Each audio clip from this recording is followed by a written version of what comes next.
Stephanie Gabbert is the co-founder and CEO of Peak Nine, their organization empowering girls to become strong, confident women of the future through athletics and sport. Stephanie, excited to have you on. Welcome. Thanks, George. Excited to be here. Yeah.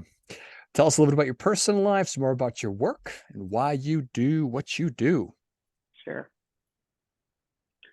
Absolutely. Well, thanks for having me. I always like to have the opportunity to talk about Peak Nine and talk about some of these issues that I think are really important and becoming even more topical today with the mental health issues we see with our kids and confidence and self-esteem among girls that's been going down for a lot of other societal issues that are happening. So my organization's called Peak Nine, as you said, and I always like to start with, I've named it Peak Nine because the research shows that a girl's self-esteem peaks at age 9.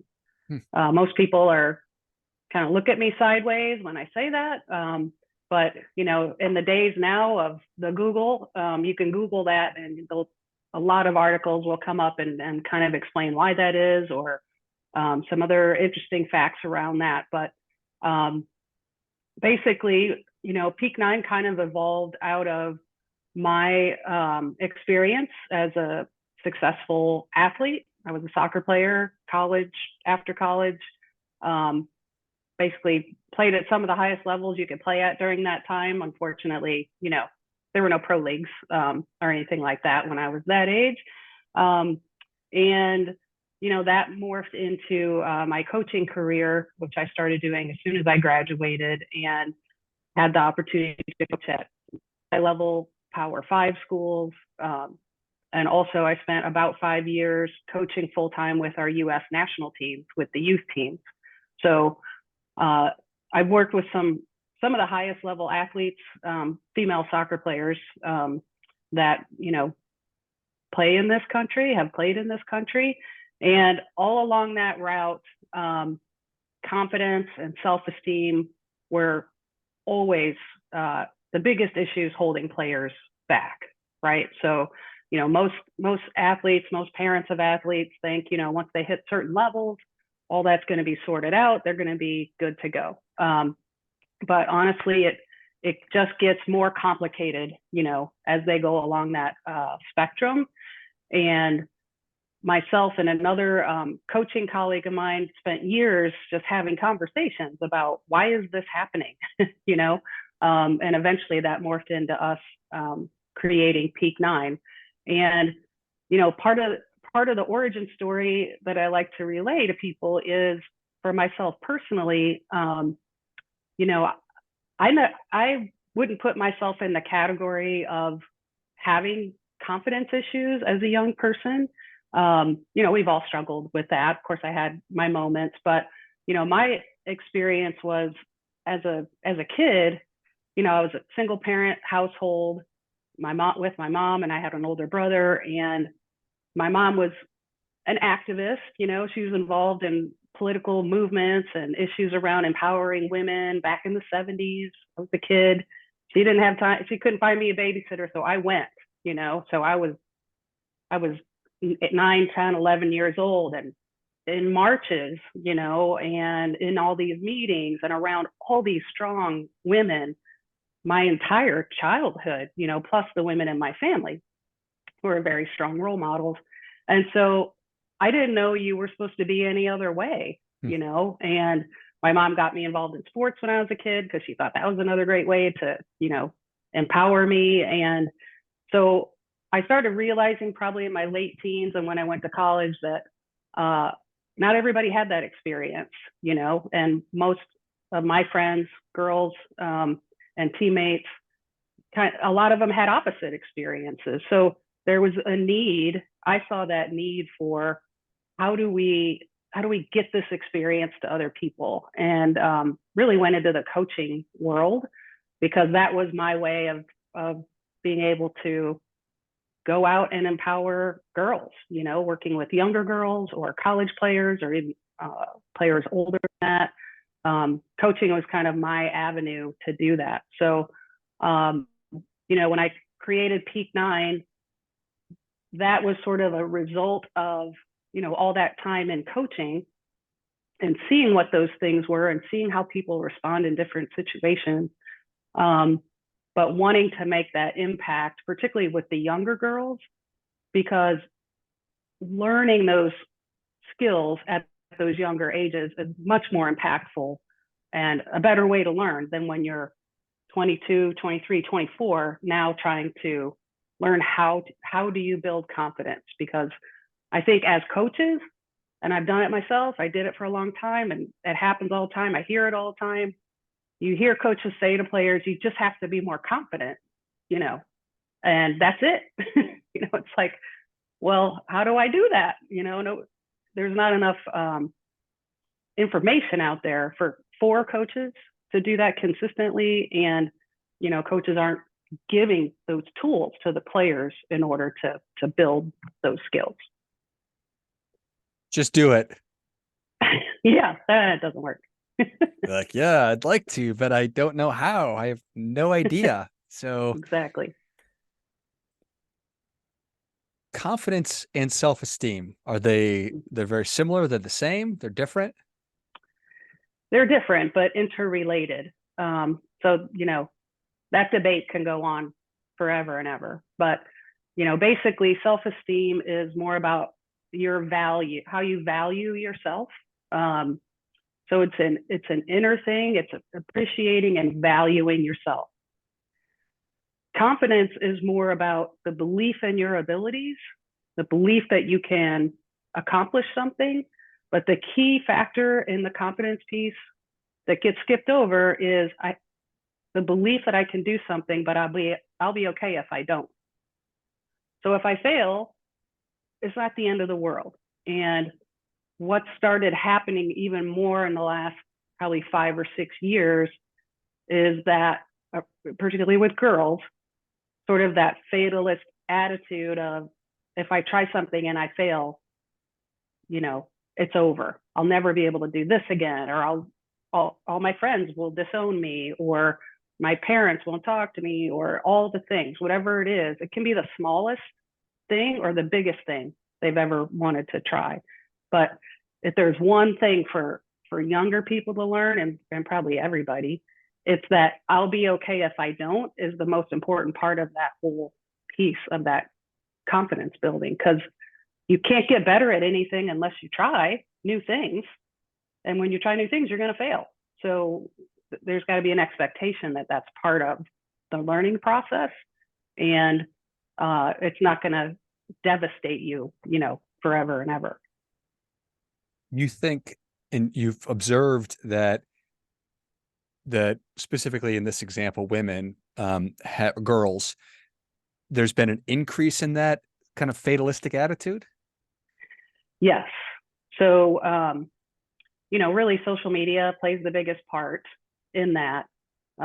There's an increase in that perfectionist, striving for the perfection, which comes through social media and the images they see. And you can be, criticized and evaluated 24 hours a day now.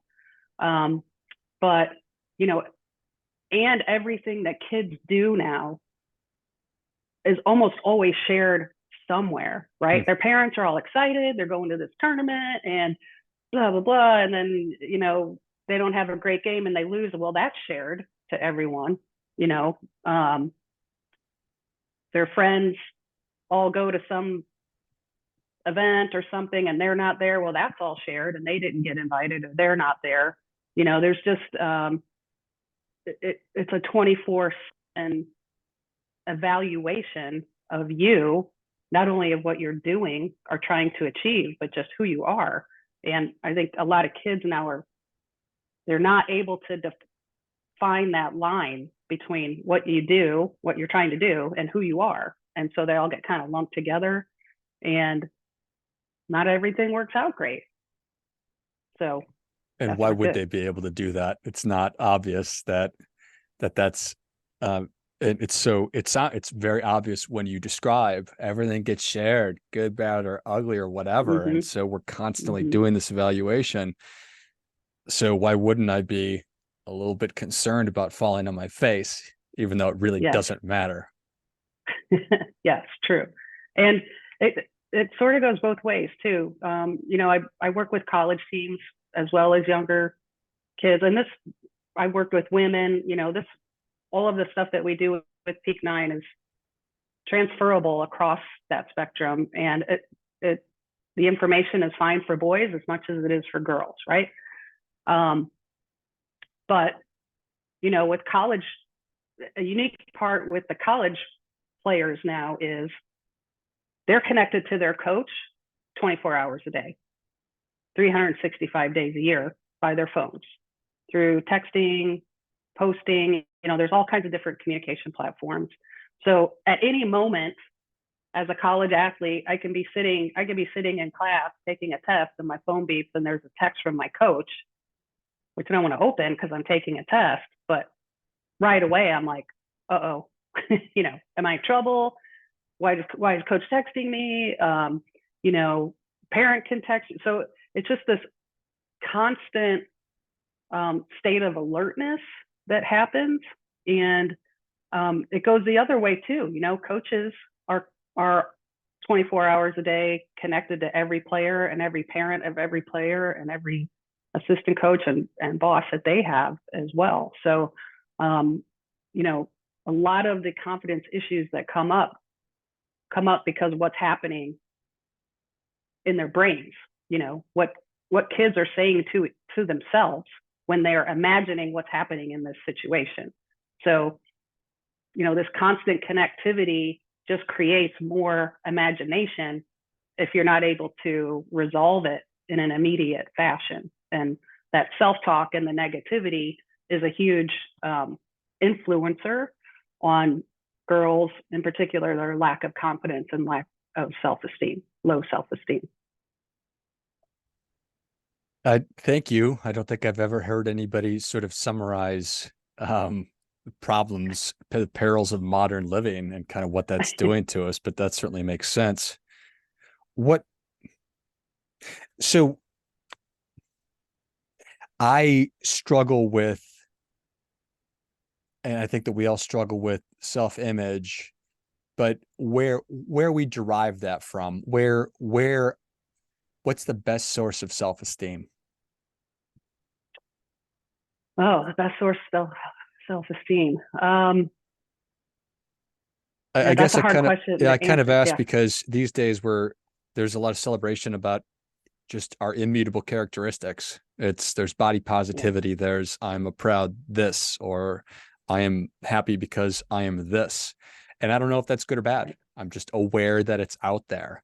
And what I derive my Right. value from, maybe it's just me, are the achievements the things I've done, the things I've worked hard towards. So that's Right. my question. Yeah. That's a tough question because part of the issue of building confidence is also understanding. I think I heard somebody say it once. It's an evolution, not a revolution, right? You're not going to do one thing today and then all of a sudden be confident. You're not going to listen to Hmm. this podcast and go, "Oh, I heard how I should be and then be confident." It takes time. And so that time, I mean, it's a lifetime really in a lot of ways, but it's a long process. So it's not enough to say this is how I identify. So now I have better self-esteem. That's not really it. Part of it is allowing people to live in their identities. They're going to be more comfortable that way. It's going to make me more confident if people accept me for the way I want to identify, right? That's probably going to increase my self-esteem a little bit. But self-esteem and confidence it's such a community. And by community, I mean everything that's around that person. It's a community driven process, right? So I can work with a youth softball team and do a lot of the exercises that we do, the activities that we do, and help them learn how they can build their skills. We focus on 3 areas: confidence, courage, and resilience. But if they go home and they have a parent who kind of talks to them in the opposite way, or hurts their confidence or hurts their self-esteem, they're not going to develop those skills enough. It's the same if their parents are great, but then they go play for a coach who's constantly cutting them down, or teachers who tell them, you're a girl, you can't be an engineer. I'm hoping that doesn't happen anymore, but it does. So it's really about that whole community around the girls who are developing, but there's not a short, easy answer to that. And probably nor should they be. But again, I think that you articulated that really well. And those values of confidence, courage, and resilience, that really resonates a lot with me, and making sure that we're positioning ourselves and young people to have those reinforced, so that you're not getting different messaging from one person in particular. I'm sure if your parents are telling you one thing and then your coach is telling you something totally different, that's just counterproductive for sure. Yes. Yeah. And, we came up with confidence, courage, and resilience because, it's for those folks who are athletes who have done the mental skills training type of programs or exercises. We kind of figured out that everything falls into one of those 3 buckets. It's either a confidence issue, a courage issue, or a resilience issue. And when we talk about confidence with athletes or non-athletes, first we just talk to them about presence. You have to have some kind of a good, solid, positive presence to have confidence, right? You're not going to do anything great if you're hunched over and, backing away. So presence is key. And we use these different words to kind of help the kids understand what it looks like, in action. So having said that, courage, we talk about action. You just have to do something, right? There's fear of failure and all those things that happen. But you have to try and understand it's not going to work out perfectly every time. And that might be as simple as, I'm not comfortable talking to my coach or asking for things because authority figures. All right, next time you go to Starbucks, because every kid goes to Starbucks now, just tell the person behind the counter, thank you, and I hope you have a great day. So you're taking little steps to kind of build up. So courage is action, and then resilience is about response. How are you responding to that situation? And so once we kind of help them see those 3 buckets, then it's a lot easier for them to kind of figure out, where do I struggle the most and which one does it fall in? And now what do I have to do to start addressing that? Because I think it's so important for people to understand those 3 things. They're all skills. They're just skills. Every skill can be taught and every skill can be learned. But if you don't teach someone a skill, they're not going to have it unless they just try to go figure it out and find it out on their own. Sometimes they don't know that they need that skill. So whether you're a 12-year-old girl or a 50-year-old woman, you can learn those skills if you're intentional about learning those, and they will help you. And we try to categorize what we do as more like emotional fitness, not necessarily mental skills training, because that has different connotations in the athletic world. But building those skills absolutely makes you a better athlete, whether you're a recreational youth athlete or a college athlete or a professional athlete. Makes you a better salesperson. It makes you a better podcaster. It makes you better at whatever you want to do. I absolutely agree, and I love it. Confidence being the presence and how I'm showing up and carrying myself, and courage, ability to take action in the face of whether I feel like doing it or I'm scared of doing it or I'm apprehensive. And then resilience is how I respond to the different circumstances that I find myself in, win, lose, or draw. So I love it. Mm-hmm. Mm-hmm. Well, Stephanie, thank you so much for coming on. Where can people learn more about you? How can they engage with you? Yeah, the best place to go is our website. So the website is peak9confidence.com. And that's the number 9. So peak9confidence.com. That's really the best place. There's a lot of information on there for anybody who's looking for more information or the statistics around this, or who wants to engage with us and work with teams or groups. We work all over the country, virtually and in person. Yeah, you can reach out to me through there as well. And I respond to everything that comes in. So would love to hear from you. Excellent. Well, if you enjoyed this as much as I did, show Stephanie your appreciation and share today's show with a friend who also appreciates good ideas. Go to peak9confidence.com, PEAK, the number 9, confidence.com, and check out all the great resources that Stephanie's been talking about. I know just how valuable it is to actually give somebody the framework or the steps to do something instead of just saying, just do it. So I'm really, really grateful for you sharing all of this and really breaking it down, because it's given me an enormous amount to think about also. So thank you. Awesome. All right. Thanks, George. And until next time, remember, do your part by doing your best.